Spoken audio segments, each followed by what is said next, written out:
are actually acknowledging certain deficiency, and that deficiency we are putting it on the citadel of a certain eulogical system, and then we can go ahead, we go along with that, because that has captured the market.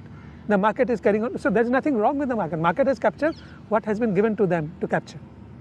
So the market is carrying on with that. So that's how that means that you cannot do a film without taking a star in your system. Film critics also have a role to play in helping viewers understand the representation of reality through cinema. What do you think is the role that film critics are playing or can play to help audiences to experience cinema better? The most superior spectator is supposed to be the person who is supposed to be a critic.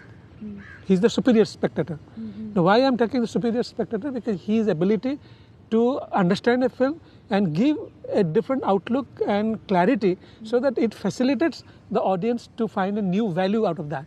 But if the critic himself is under that same kind of a spell, which I mentioned earlier, then his whole the standard at which that it has to be looked at, naturally it has some deficiencies, and then that deficiency goes on to the audience's understanding.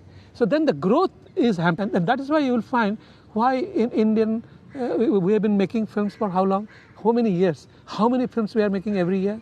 Still, just I put a little question, that why not a single film doesn't create an impact at the top competitive level, at the international level. So, do you think that filmmakers are open to criticism? Are they open to feedback from critics and audiences about their work, and willing to listen to that feedback and incorporate it and grow? You are actually growing above your culture, because you are creating another culture.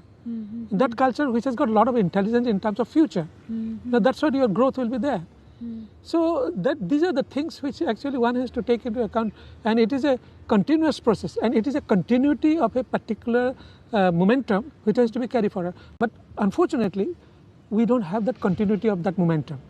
So you will find our creative people are some are here, some are there, but there is no continuity in terms of its development. You will see flare of excellence in somewhere, there is flare of excellence somewhere, but then there is no continuity. And if you don't have a continuity, then naturally it is not giving that kind of a strength and credibility to the society. See, the strength and the credibility of a cinema is actually depends on the quality of your thinking power and imagination of the creative person.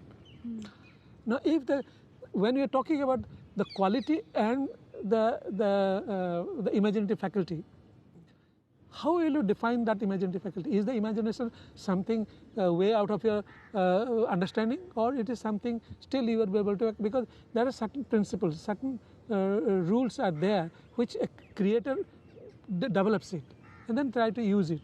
But most of the time it is like the imagination comes on just like it's like a flash, it comes. Then they have never tried to make an effort to understand what that flash means actually. And the creator has to understand that before he starts venturing into the world of communication, how he wants to mirror that problem, what he has felt or he has sensed or he has observed. So he has to mirror it.